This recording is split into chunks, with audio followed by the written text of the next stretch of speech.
Lady Chatterley's lover. My name is Morel Benard.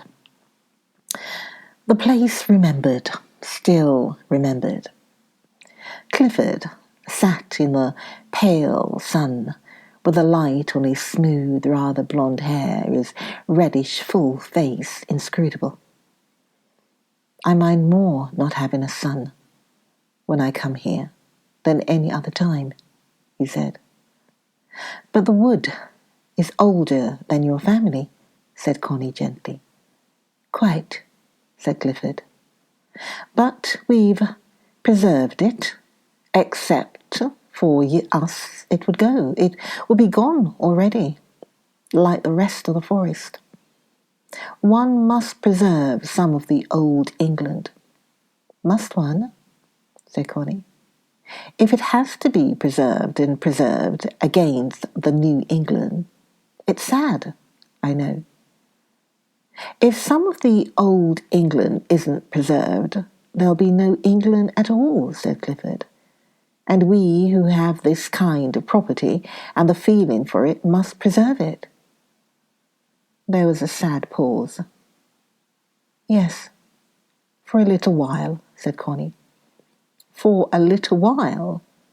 It's all we can do. We can only do our bit. I feel every man of my family has done his bit here since we've had the place. One may go against convention, but one must keep up tradition. Again, there was a pause. What tradition? Asked Connie. The tradition of England, of this. Yes, she said slowly. That's why having a son helps. One is only a link in a chain, he said. Connie was not keen on chains, but she said nothing. She was thinking of the curious impersonality of his desire for a son. I'm sorry we can't have a son, she said. He looked at her steadily with his full, pale blue eyes. It would almost be a good thing if you had a child by another man, he said. If we brought it up at Rugby, it would belong to us and to the place. I don't believe very intensely in fatherhood. If we had the child to rear, it would be our own, and it would carry on. Don't you think it's worth considering? Connie looked up at him at last. The child, her child, was just an it to him. It. But what about the other man? She asked. Does it matter very much? Do these things really affect us very deeply? You had the lover in Germany.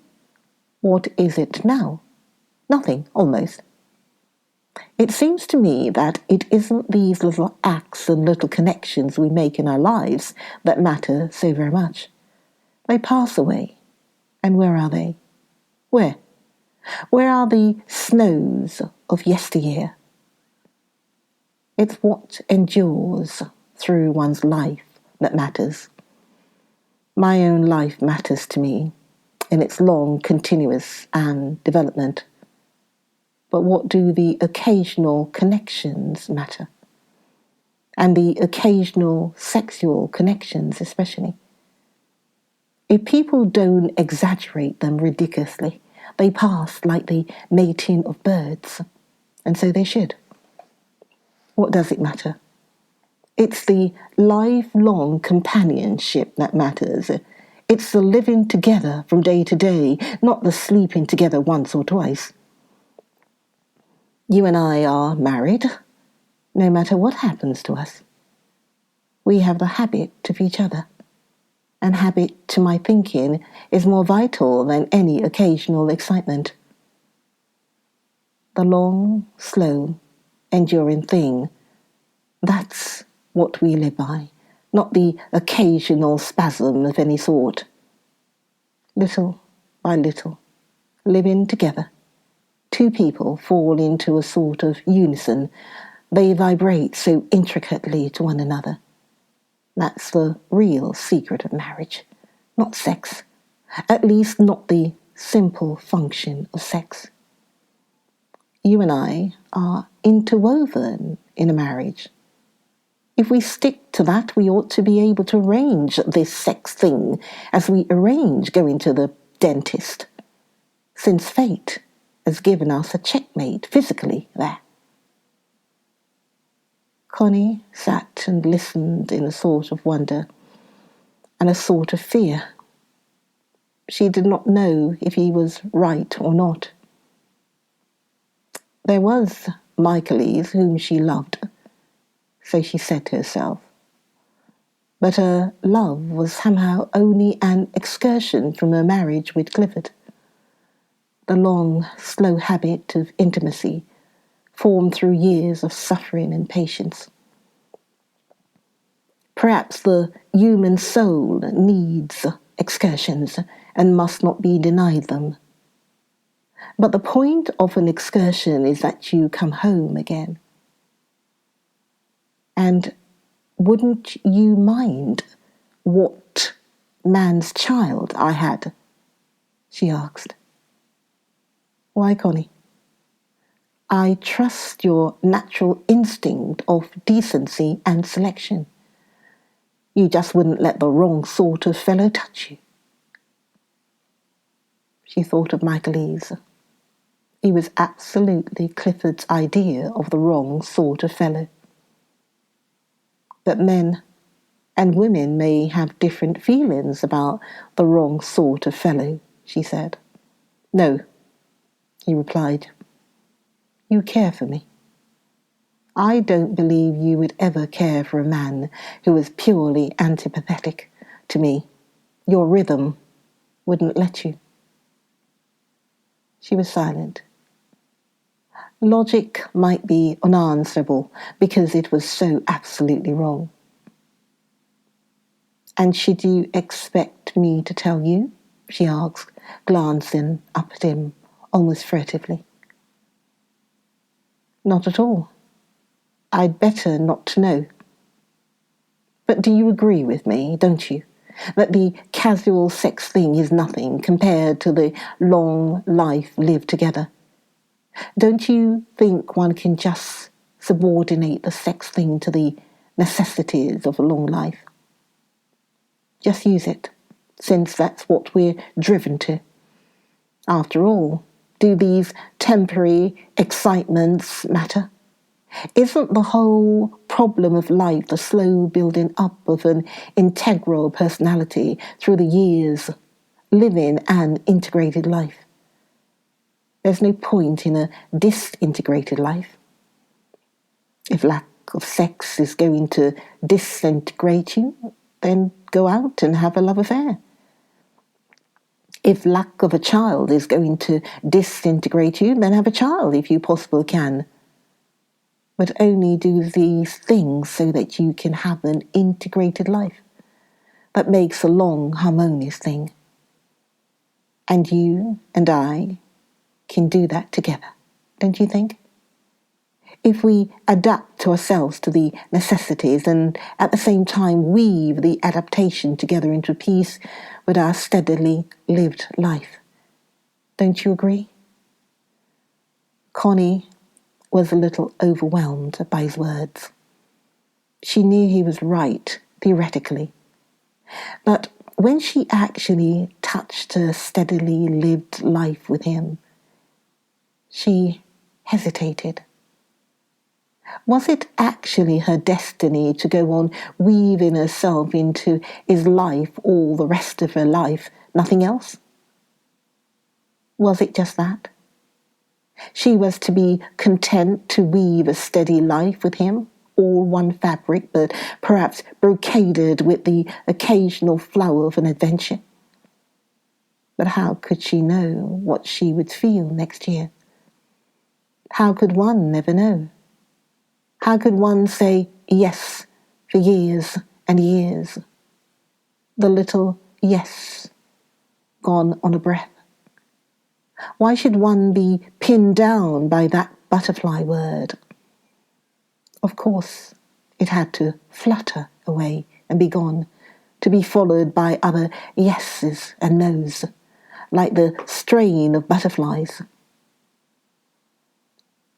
I think you're right, Clifford. And as far as I can see, I agree with you. Only life may turn quite a new face on it at all. But until life turns a new face on it all, you do agree? Oh yes, I think I do, really. She was watching a brown spaniel that had run out of a side path and was looking towards them with lifted nose, making a soft, fluffy bark.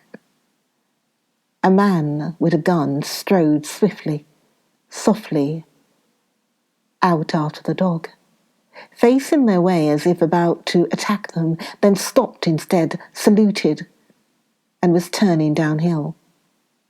It was only the new gamekeeper. But he had frightened Connie. He seemed to emerge with such a swift menace. That was how she had seen him, like the sudden rush of a threat out of nowhere. He was a man in dark green velveteens and gaiters, the old style, with a red face and red moustache and distant eyes. He was going quickly downhill.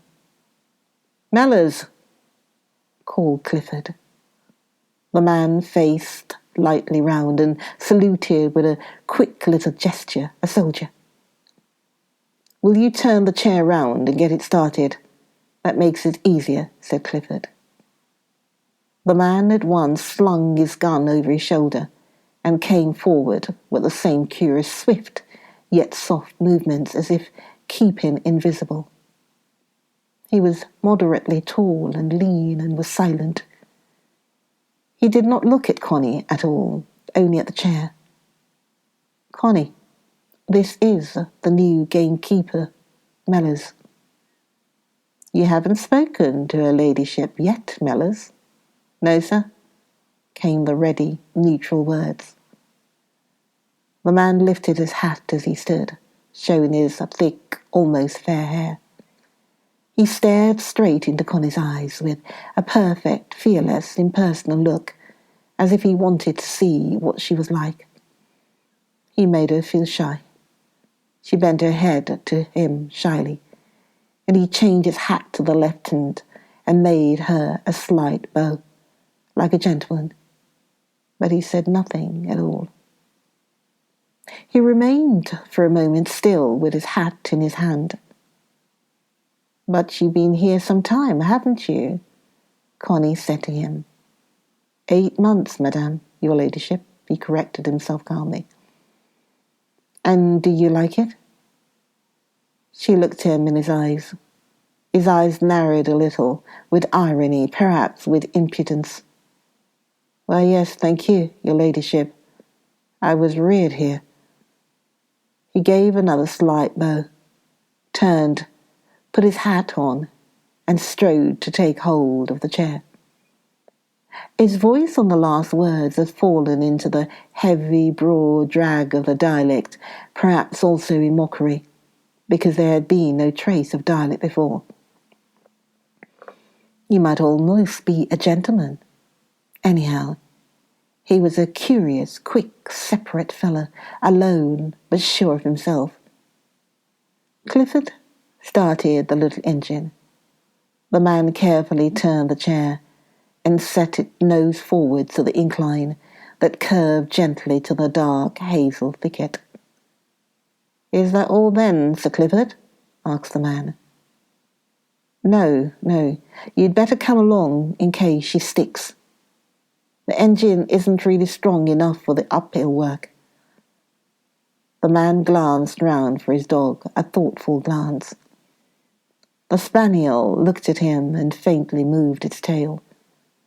A little smile, mocking or teasing her, yet gently, came into his eyes for a moment, then faded away, and his face was expressionless. They went fairly quickly down the slope, the man with his hand on the rail of the chair steadying it. He looked like a free soldier rather than a servant, and something about him reminded Connie of Tommy Jukes. When they came to the hazel grove, Connie suddenly ran forward and opened the gate into the park. As she stood holding it, the two men looked at her in passing. Clifford critically, the other man with a curious, cool wonder, impersonally wanting to see what she looked like. And she saw in his blue, impersonal eyes a look of suffering and detachment, yet a certain warmth. But why was he so aloof, apart? Clifford stopped the chair once through the gate, and the man came quickly, courteously, to close it. "Why did you run to open?" asked Clifford in his quiet, calm voice that showed he was displeased. "Mellors would have done it." "And I thought she would go straight ahead," said Connie. "And leave you to run after us," said Clifford. "Oh, well, I like to run sometimes." Mellors took the chair again, looking perfectly unheeding.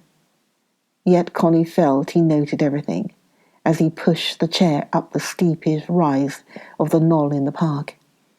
He breathed rather quickly through parted lips.